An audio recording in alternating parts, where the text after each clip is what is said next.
বড় বড় কাফের লিডাররা একসাথে পরামর্শ করে আল্লাহ রসুলের কাছে আসছে, এসে বলতেছে, হে মুহাম্মদ,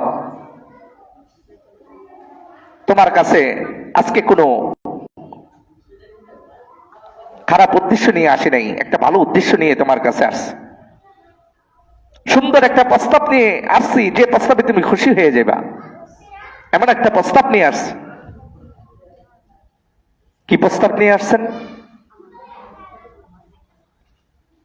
প্রস্তাব নিয়ে আসছি, আমরা যে খোদার ইবাদত করি, লাত, উজ্জা, মানাত, যে মূর্তিগুলার ইবাদত আমরা করি, তোমার কাছে এই প্রস্তাব পেশ করতেছি যে আর আমাদের ভিতরে এই ঝগড়া ফাসাদ, তোমার এই নতুন ধর্মের দাওয়াতের কারণে, একত্ববাদের দাওয়াতের কারণে ঘরে ঘরে এরকম ফিতনা ফাসাদ হয়ে গেছে, ঘরে ঘরে শত্রুতা হয়ে গেছে, ঘরে ঘরে ভাগ ভাগ হয়ে গেছে, ভাই ভাইয়ের ভিতরে, ছেলে সন্তানের ভিতরে ভাগ ভাগ হয়ে গেছে। আমরা চাই এটার একটা সমাধান হোক, এটার একটা অবসান ঘটুক, এটা আমরা চাই। এই জন্য সুন্দর একটা প্রস্তাবনা তোমার সামনে পেশ করতেছি। দেখো, তুমি যদি এটা গ্রহণ করো তাহলে তোমার জন্য ভালো, আমাদের সমস্ত এরকম মক্কাবাসীর জন্য, আরববাসীর জন্য ভালো হবে। কি প্রস্তাব? প্রস্তাব হলো, 1 বছর আমরা, তুমি যে রবের ইবাদত করো, তুমি যে রবের গোলামি করো, আমরা 1 বছর ওই রবের ইবাদত করব, গোলামি করব। তোমার রবকে এক বলে স্বীকার করে ওই রবকে খোদা মেরে ওই রবের কদমে সিজদা দেব, ওই কাবা ঘরকে তওয়াফ করব, তোমার রবের গোলামি করব। আর 1 বছর তুমি আমাদের সাথে, আমরা যে মূর্তির ইবাদত করি, লাত, উজ্জা, মানাত, এইগুলার ইবাদত তুমি 1 বছর আমাদের সাথে করবা। নাউজুবিল্লাহ। কি সুন্দর প্রস্তাবটা দিছে দেখেন। মানে মিলেমিশে তারা দুই খোদার ইবাদত করবে। তারা মূর্তির ইবাদত করে 1 বছর, তারা মূর্তির ইবাদত মুহাম্মদ সাল্লাল্লাহু আলাইহি ওয়াসাল্লাম 1 বছর তাদের সাথে করবে, আর তারা 1 বছর আল্লাহ তাআলার ইবাদত করবে মুহাম্মদ সাল্লাল্লাহু আলাইহি ওয়াসাল্লামের সাথে। মিলেমিশে তারা ইবাদত করবে, এই প্রস্তাব পেশ করছে। বলেন, এটা কি সম্ভব? এই যে প্রস্তাবনাটা যে সে তারা আল্লাহ রাসূলের সামনে পেশ করছে, এটা আল্লাহ শুনছেন কিনা? আল্লাহ তাআলা সাথে সাথে জিবরাইলকে বলছে, জিবরাইল, এই মুশরিকরা বলে কি আমার রাসূলকে? আমার রাসূল কোনো জবাব দিবে না। কিন্তু আল্লাহ রাসূল জিন্দেগিতে কাফেরদের পক্ষ থেকে যে সমস্ত প্রশ্ন আসছে, প্রস্তাব আসছে, নিজের জ্ঞান খাটায় কোনো কথার উত্তর দেয় নাই। আল্লাহ তাআলা আরশে আজিম থেকে ওহী নাজিল করে আল্লাহ রাসূলকে শুনাইছে, আর আল্লাহ রাসূল কাফেরদের জবাব দিছে। আল্লাহ রাসূল নিশ্চুপ, এদের এই কথা শুনে কোনো প্রস্তাব, কোনো উত্তর না দিয়ে চুপচাপ অপেক্ষা করতেছে আরশে আজিমের থেকে কি উত্তর আসে। আল্লাহ তাআলা জিবরাইলকে পাঠায় সূরা কাফিরুনকে নাজিল করলেন। সুবহানাল্লাহ। কোন সূরা? সূরা কাফিরুন। এই সূরা কাফিরুনকে আল্লাহ তাআলা জিবরাইলকে দিয়ে পাঠাইছেন আল্লাহ রাসূলের কাছে। আল্লাহ তাআলা বলে, হে জিবরাইল, যাও আমার রাসূলকে সূরা কাফিরুন শোনায়া দাও। আমার রাসূলকে বলো সূরা কাফিরুন এই কাফেরদেরকে শোনায়া দিত। আমি আল্লাহ তাআলা তাদের এই প্রস্তাবের কি সিদ্ধান্ত নিয়েছি, এই সিদ্ধান্ত, পুরা সিদ্ধান্ত আল্লাহ তাআলা সূরা কাফিরুনের ভিতরে দিয়েছে।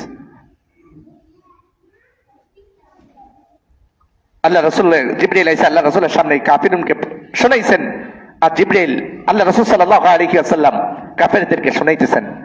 কুল ইয়া আইয়ুহাল কাফিরুন, আল্লাহ তাআলা বলেন, হে নবী, কুল ইয়া আইয়ুহাল কাফিরুন, হে নবী, আপনি কাফের সম্প্রদায়কে বলে দেন, হে কাফেররা, হে কাফের সম্প্রদায়েরা, কুল ইয়া আইয়ুহাল কাফিরুন লা আ'বুদু মা তা'বুদুন, আমি ইবাদত করি না ওই রবের, ওই খোদার ইবাদত আমি করি না যে খোদার ইবাদত তোমরা করো। অর্থাৎ তোমরা যে মূর্তিগুলা, লাত, উজ্জা, মানাতের ইবাদত করো, ওইগুলাকে পূজা করো, লা আ'বুদু, আমি ওইগুলার ইবাদত করি না, এটা আমার জন্য করার অনুমতি নাই। আর এইগুলা আমি করিও না যেগুলার ইবাদত তোমরা করো। লা আ'বুদু মা তা'বুদুন ওয়ালা আনতুম আবিদুনা মা আ'বুদ ওয়ালা আনতুম আবিদুনা মা আ'বুদ, আর আমি মুহাম্মদ যে রবের ইবাদত করি, এই রবের ইবাদত তোমরা করো না। অর্থাৎ আমি এক রবের ইবাদত করি, আমি এক রবকে স্বীকার করে নিয়েছি, এই রবের গোলামি আমি করি। আর এই এক রবকে তোমরা স্বীকার করবাও না, করো না, আর ওই রবের ইবাদত তোমরা করবাও না। অর্থাৎ তোমরা যে রবের ইবাদত করো, এই রবের ইবাদত আমি করি না, আমি মুহাম্মদ করি না। আমি মুহাম্মদ এক রবের ইবাদত করি, যিনি আমাকে সৃষ্টি করেছে, যিনি আমাকে হুকুম করেছে। একমাত্র ইবাদত রবের হবে। ওয়াবুদু রাব্বাকা হাত্তা ইয়াতিয়াকাল ইয়াকিন, মৃত্যু পর্যন্ত একমাত্র রবের ইবাদত, শেষ নিঃশ্বাস পর্যন্ত একমাত্র একজনেরই হবে। তিনি কে? আল্লাহ। একমাত্র আমার রবের ইবাদত জিন্দেগীর শেষ নিঃশ্বাস পর্যন্ত আমার রবেরই ইবাদত হবে। কিয়ামত পর্যন্ত, জিন্দেগীর শেষ সময় পর্যন্ত আমার রবকে বাদ দিয়া অন্য কারো ইবাদত কোশ্চিনকালেও চলতে পারে না। এক নিঃশ্বাসের জন্য না, অল্প মুহূর্তের জন্য না, এটা হতেই পারে না। আমার রব আমাকে একমাত্র নির্দেশ করছে একমাত্র আমার রবের ইবাদত করার জন্য, এটা হবে না। চূড়ান্ত পর্যায়ের ফাইসালা আল্লাহ তাআলা করে দিয়েছেন। সূরা কাফিরুনকে নাজিল করে কাফের, মুশরিক আর ঈমানদারের কর্ম কি হবে, সিদ্ধান্ত কি হবে, সূরা কাফিরুনের মাধ্যমে আল্লাহ তাআলা চূড়ান্ত ফাইসালা করে দিয়েছে। শুধু 1400 বছর আগে ওই মুশরিকদেরকে কেন্দ্র করে সূরা কাফিরুনকে নাজিল করে নেই। কিয়ামত পর্যন্ত যত কাফের মুশরিক আসবে, সমস্ত কাফের মুশরিক এবং মুসলমানদের ভিতরে চূড়ান্ত পর্যায়ের ফাইসালা আল্লাহ তাআলা সূরা কাফিরুনের মাধ্যমে করছে। লা আ'বুদু মা তা'বুদুন, হে মক্কার কুরাইশা, হে কাফেররা, তোমরা যে রবের ইবাদত করো, আমি মুহাম্মদ কোশ্চিনকালে সেই রবের ইবাদত করব না। আর আমি যে রবের ইবাদত করি, তোমরা কোশ্চিনকালেও সেই রবের ইবাদত কি করবা না, করবা না। দুইবার এই কথাটা বলছে। ওয়ালা আনতুম আবিদুনা মা আ'বুদু ওয়ালা আনা আবিদুম মা আবাদতুম ওয়ালা আনতুম আবিদুনা মা আ'বুদ। আবার আল্লাহ তাআলা এই কথাই বললেন। আপনি বলে দেন, আপনি যে রবের ইবাদত করেন সেই রবের ইবাদত, তারা যে রবের ইবাদত করে সেই ইবাদত আপনি করবেন না। আর আপনি যে রবের ইবাদত করেন তারাও সেই রবের ইবাদত করবে না। লাকুম দীনুকুম ওয়ালিয়া দীন, তোমাদের ধর্ম তোমার, আর আমি আমার রবের ধর্ম নিয়া আল্লাহ তাআলা পক্ষ থেকে যে ইসলাম ধর্মকে আল্লাহ তাআলা নির্ধারণ করছে, এই ধর্মের উপরে আমি মৃত্যু পর্যন্ত থাকবো। তোমরা তোমাদের ধর্ম নিয়া যা খুশি তা করো, আমি তোমাদের ধর্ম না, আর তোমরা আমার ধর্মে আসবা না। সিদ্ধান্ত লাকুম দীনুকুম ওয়ালিয়া দীন, লাকুম দীনুকুম ওয়ালিয়া দীন। আমাদের দেশের বর্তমানে কিছু শিক্ষিত বুদ্ধিজীবী, বিশেষ করে কিছু নাস্তিক, এই আয়াতের তরজমা করে লাকুম দীনুকুম ওয়ালিয়া দীন, যার জির ধর্ম যার জির কাছে সঠিক। কুরআন হাদিস এত সহজ না বোঝা। এই যে একটা ব্যাখ্যা, অনেকে দেখবেন নাস্তিকরা এই ব্যাখ্যা করে লাকুম দীনুকুম ওয়ালিয়া দীন, আল্লাহ তাআলা বলছে যার জির ধর্ম যার জির কাছে সঠিক। আরে ভাই, আপনি এখানে সঠিক কোথায় পাইলেন? যার জির ধর্ম যার জির কাছে সঠিক, এই কথাটা আপনি কোথায় থেকে আনলেন? অথচ আগের কথা পরের কথা যদি না বুঝে, আগে আল্লাহ তাআলা কি বলছে, এটা কোন পরিপ্রেক্ষিতে এই কথা বলছে, কাফেররা আল্লাহ রাসূলকে প্রস্তাব দিছে তাদের সাথে মূর্তি পূজা করার জন্য। এই জন্য আল্লাহ তাআলা শেষে এই কথা বলছে, তারা যেহেতু একত্ববাদকে গ্রহণ করবে না, এক রবকে স্বীকার করবে না, ইসলামকে গ্রহণ করবে না, তাহলে তোমাদের ধর্ম নিয়ে তোমরা আমল করে জাহান্নামী হও। কিন্তু আমি রবের হুকুম, আমি রবের গোলামি করে আমি আমার রবের হুকুম পুরা করবো মৃত্যু পর্যন্ত। আমি আমার ধর্মের উপরে অটল থাকবো। আমার কাছে তোমরা বাধ্য করবে না, আর আমি তোমাদেরকে বাধ্য করবো না। এইটা হচ্ছে এইটার ব্যাখ্যা। কিন্তু এখানে কিছু নাস্তিকরা কি ব্যাখ্যা করে, যে জার্জির ধর্ম জার্জির কাছে সঠিক। সঠিক ধর্ম একমাত্র পৃথিবীতে কোনটা? ইন্না দীনা ইনদাল্লাহিল ইসলাম, আল্লাহ তাআলার পক্ষ থেকে যে মনোনীত ধর্ম ইসলাম, এটাই হলো একমাত্র সঠিক ধর্ম। এর থেকে বিপরীত পৃথিবীতে যত ধর্ম আছে সমস্ত কিছু বাতিল বাতিল, এগুলো আল্লাহ তাআলার কাছে কোনো গ্রহণযোগ্য হবে না, রহিত হয়ে গেছে, এগুলো কোনো গ্রহণযোগ্য হবে না। এখন প্রশ্ন আসতে পারে, তাহলে ওইগুলা, ওই ধর্মগুলাকে যে বাতিল, ওইগুলাকে ওই সমস্ত মানুষগুলাকে কেন বাধ্য করা হয় না ইসলাম ধর্ম গ্রহণ করার জন্য? না, আল্লাহ তাআলা নিষেধ করছেন, লা ইকরাহা ফিদ্দীন, কারোর উপরে জোর জবরদস্তি করা কোন ধর্ম চাপায় দেওয়া যাবে না। কাউকে অস্ত্র ঢাকায়া বলে এসে কারো উপর আক্রমণ করে মুসলমান বানানো, এটা আল্লাহ তাআলা নিষেধ করছে, শরীয়তে জায়েজ নাই।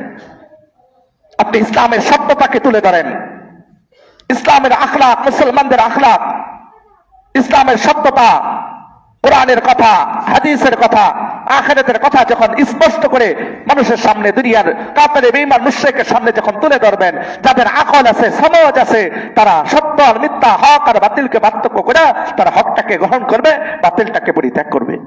বাধ্য করতে হবে না। আর আল্লাহ তাআলা নিষেধ করছে, সাবধান, তোমরা মূর্তি পূজকদের মূর্তিগুলাকে গালিগালাজ করিও না।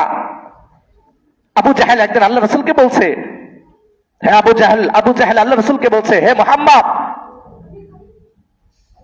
তুমি আমাদের লাত উজ্জাত মানাত আমাদের খোদাগুলাকে তোমরা গালিগালাজ করো, মন্দ কথা বলো। যদি এই কথা তোমরা মন্দ বলো আমাদের খোদাগুলাকে, আমাদের মূর্তিগুলাকে, তাহলে আমি কিন্তু তোমাদের খোদাগুলাকে তোমাদের রবকে গালিগালাজ করবো, মন্দ বলবো। নাউজুবিল্লাহ। আমি তোমাদের রবকে মন্দ বলতে বাধ্য হব, কেননা তোমরা লাত উজ্জাত মানাত আমাদের খোদাগুলাকে তোমরা মন্দ বলো। তখন আল্লাহ তাআলা কোরআনে কারীমে আয়াত নাযিল করছে, ওয়ালা তাসুবুল্লাযীনা ইয়াদউনা মিন দুনিল্লাহ ফায়াসুবুল্লাহ আদওয়ান বিগাইরি ইলম। আল্লাহ তাআলা বলেন, হে নবী, ওয়ালা তাসুবুল্লাযীনা ইয়াদউনা মিন দুনিল্লাহ, আপনি গালি দিয়েন না আমি রব ব্যতীত তারা যে সমস্ত খোদার ইবাদত করে, মূর্তিগুলার ইবাদত করে, এইগুলাকে আপনি মন্দ বলিয়েন না, গালি দিয়েন না। ওয়ালা তাসুবুল্লাযীনা ইয়াদউনা মিন দুনিল্লাহি ফায়াসুবুল্লাহা আদওয়ান বিগাইরি ইলম। আপনি যদি এদের খোদাগুলাকে, এদের মূর্তিগুলাকে, লাত উজ্জাত মানাত গুলাকে যদি আপনি গালি দেন, তাহলে এই মূর্খগুলা, জাহেলগুলা, অজ্ঞগুলা অজ্ঞাতবশত আপনার রবকে তারা গালি দিয়ে বসবে। এর জন্য এদেরকে আপনি গালি দিয়েন না, মন্দ বলিয়েন না। কেন? এরা জাহেল, অজ্ঞ, মূর্খ, এরা না বুঝেই আপনার রবকে তারা গালি দিয়ে বসবে। এই জন্য লাকুম দীনুকুম ওয়ালিয়া দিনের অর্থ এটাই। আল্লাহ রাসূল এদেরকে বলছে, আমি কশ্চিনকালে তোমাদের রবের ইবাদত, তোমাদের মূর্তিগুলোর ইবাদত আমি করব না। তোমরা তোমাদের মূর্তিগুলোর ইবাদত করে জাহান্নামী হও, আর আমি আমার রব যে একত্ববাদের উপর আমাকে প্রতিষ্ঠিত করছে, যে একত্ববাদের মেহনত দিয়ে আমাকে পৃথিবীতে পাঠাইছে, ওই রবের একত্ববাদের মেহনত মৃত্যু পর্যন্ত করব। আর ওই একত্ববাদের রবের গোলামি করে ওয়াবুদু রাব্বাকা হাত্তা ইয়াতিয়াকাল ইয়াকিন, মৃত্যু পর্যন্ত আমি আমার রবের ইবাদত বন্দেগী করতে করতে আমি মৃত্যুবরণ করব। এটি আমার সিদ্ধান্ত, চূড়ান্ত পর্যায়ের সিদ্ধান্ত। আল্লাহ তাআলা সূরা কাফিরুনের মাধ্যমে বলেছে, কাফেরদেরকে, মুশরিকদেরকে জানাইছে। আর দুনিয়া বাধ্য করে জায়গাও না, স্পষ্ট করে দিছে সমস্ত কিছু।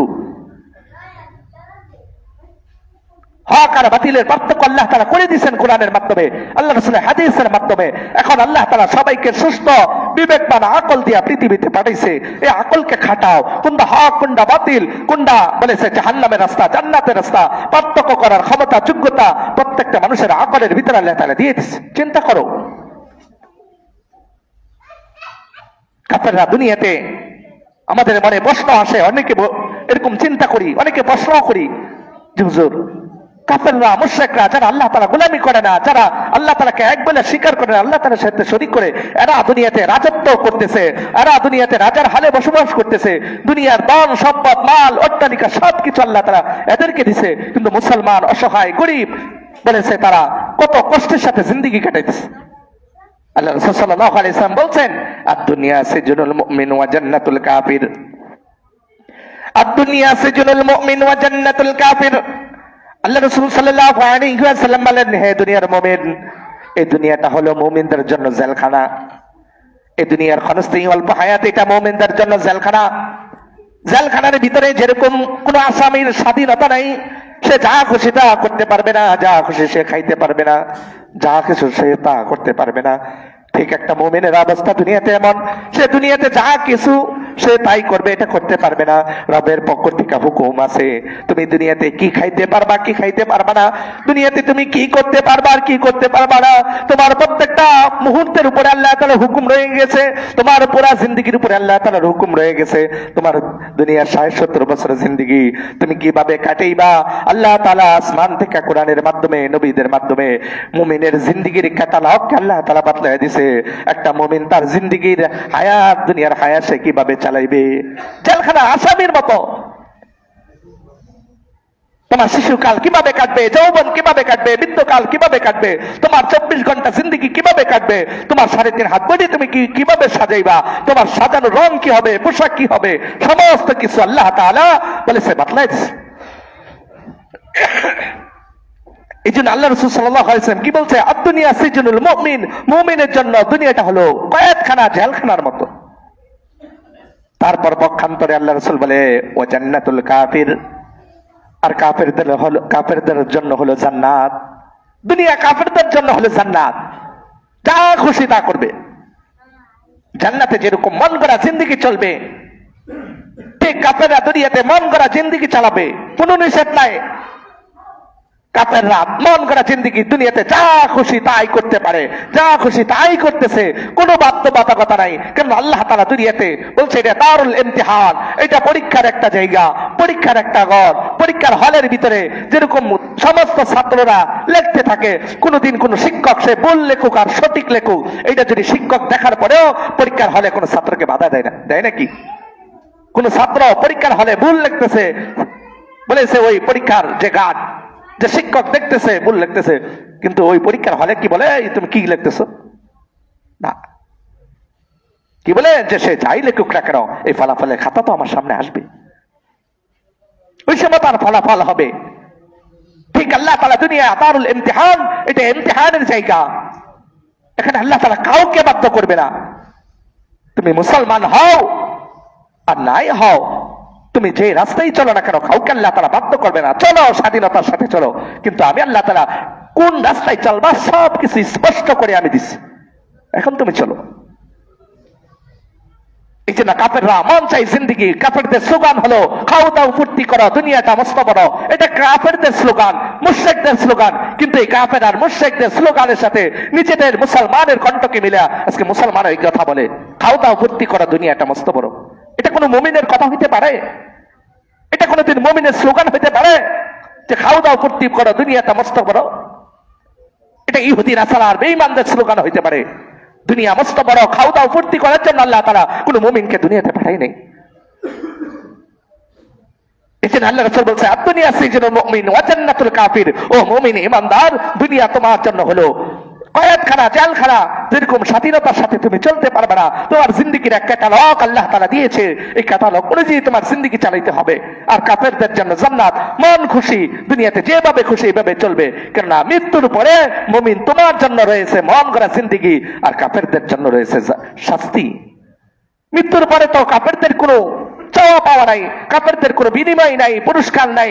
আর মৃত্যুর পরে প্রত্যেকটা মুমিনকে আল্লাহ তাআলা পাই টু পাই আল্লাহ তাআলা বুঝিয়ে দিবে।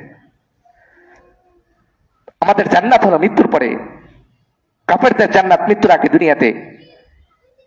আমাদের জান্নাত মৃত্যুর পরে আখিরাতে, কাফেরদের জাহান্নাম মৃত্যুর পরে আখিরাতে। আমাদের জান্নাত মৃত্যুর পরে আখিরাতে, আর আমাদের কয়েদখানা জেলখানা দুনিয়াতে, আর কাফেরদের জান্নাত দুনিয়াতে। প্রত্যেকটা ঈমানওয়ালাকে আল্লাহ তাআলা মৃত্যুর পরে বুঝিয়ে দিবে তার নিয়ামত। শুধু জাররা পরিমাণ ঈমানওয়ালার পুরস্কারের কথা আল্লাহ তাআলা দুনিয়ার মানুষকে শুনাইছে। জাররা পরিমাণ ঈমানওয়ালা যে ব্যক্তি পৃথিবীর সর্বশেষ যে ব্যক্তি জান্নাতে যাবে, যার পরে আর জান্নাতে কেউ যাবে না, যার পরে আল্লাহ তাআলা জান্নাতকে তালা লাগাই দিবে, জাহান্নামকে তালা লাগাই দিবে, যে ব্যক্তির পরে আর জান্নাতে কেউ যাবে না, এমন একটা ব্যক্তির জান্নাতের কত বিশাল হবে এটা আল্লাহ তাআলা দুনিয়ার মানুষকে শোনাইছে। যে ওই ব্যক্তির জান্নাতটা জাররা পরিমাণ ঈমানওয়ালা জান্নাতটা হবে এই দুনিয়ার সমান, 10 দুনিয়ার সমান একটা জান্নাতের মালিক ওই ব্যক্তি হবে। তাহলে ওই ব্যক্তির জান্নাত যদি 10 দুনিয়া সমান হয়, তাহলে পৃথিবীর সবচেয়ে বড় নবীদের পরে যার ঈমান সবচেয়ে বেশি সেটা হলো আবু বকর। আবু বকরের জান্নাত কত বড় হবে, সাহাবায়ে কেরামের জান্নাত কত বড় হবে, বাকি ঈমানওয়ালাদের জান্নাত কত বিশাল হবে। যদি সর্বশেষ ব্যক্তির জান্নাত এমন হয় যে ব্যক্তি দুনিয়াতে একবার বলছিল লা ইলাহা ইল্লাল্লাহ, আল্লাহ তাআলাকে স্বীকার করছে আর আল্লাহ তাআলার হুকুমকে পুরা করতে পারে নাই, মৃত্যুবরণ করছে, ওই ব্যক্তিকে আল্লাহ তাআলা 10 দুনিয়ার সমান দিবে। আর বাকি ঈমানওয়ালাকে কি দিবে আল্লাহ তাআলা? এই জন্য বলছে দুনিয়ার দুঃখ কষ্ট জায়গা, প্রত্যেকটা দুঃখ কষ্টের বিনিময়ে আল্লাহ তাআলা মুমিনকে দান করবে। আল্লাহ রাসূল সাল্লাল্লাহু আলাইহি ওয়াসাল্লাম সুসংবাদ শোনাইছে, ও মুমিন, দুনিয়াতে তুমি দুঃখ কষ্ট আর পেরেশানিতে থাকো, যাই কিছু করো না কেন, এই দুঃখ কষ্ট এটা তোমার জন্য গজব না রহমত। কেননা তোমার মুমিনের শরীরে যখন একটা কাঁটা বিদ্ধ হয়, এই কাঁটা বিদ্ধ হওয়ার কারণে যে মুমিনের শরীরে একটু কষ্ট পাইছে, জানে একটু আঘাত হয়েছে, এর কারণে আল্লাহ তাআলা ওই ব্যক্তির গুনাহকে মাফ করে আল্লাহ তাআলা তার মর্যাদাকে বৃদ্ধি করতে থাকে। মুমিনের শরীরে একটু কাঁটা বিদ্ধ হইলে এটা আল্লাহ তাআলা বিনিময় দিবে, কাল কিয়ামতের ময়দানে বুঝাইবে, ও মুমিন, দুনিয়াতে তোমার শরীরে কাঁটা বিদ্ধ হয়েছিল, তুমি কষ্ট পাইছিলা, কিন্তু তুমি আমি রবকে দোষারোপ করো নাই, এই যে তুমি কষ্ট পাইছিলা এর বিনিময়ে জাযা, এর মর্যাদা আমি তোমাকে এটা দান করলাম, বুঝাইয়া দিবে। এই জন্য ভাই দুনিয়ার এই ক্ষণস্থায়ী আমার সুখ শান্তির প্রয়োজন নাই, আমার চিরস্থায়ী জিন্দিগি সুখ শান্তির প্রয়োজন। এই জন্য ক্ষণস্থায়ী জিন্দিগি যদি আমি মন চাই জিন্দিগি চালাই, তাহলে আমার চিরস্থায়ী জিন্দিগি আমি মন চাই জিন্দিগি চালাইতে পারবো না। এই জন্য দুনিয়া যখন রব চাই জিন্দিগি হবে, আমার রব যেভাবে বলছে এভাবে যখন আমার জিন্দিগি চলবে দুনিয়াতে, তো মৃত্যুর পরে আল্লাহ তাআলা বলে, বান্দা আমি তোমাকে মন চাই জিন্দিগি দান করবো। মৃত্যুর পরে তুমি যা চাইবা, যা খুশি তা করবা, কোনো সমস্যা নেই, কোনো নিষেধ নাই। আর দুনিয়াতে যদি তোমার মন চাই চলতে থাকো, কাফের বেঈমান মুশরিকদের সাথে স্লোগান লাগায় যদি তুমি এভাবেই চলতে থাকো, তাহলে তোমার বড় আখিরাতে বড় নাজুক অবস্থা তোমার হবে। এছাড়া ভাই নিজের জিন্দিগির দিকে একটু তাকায়।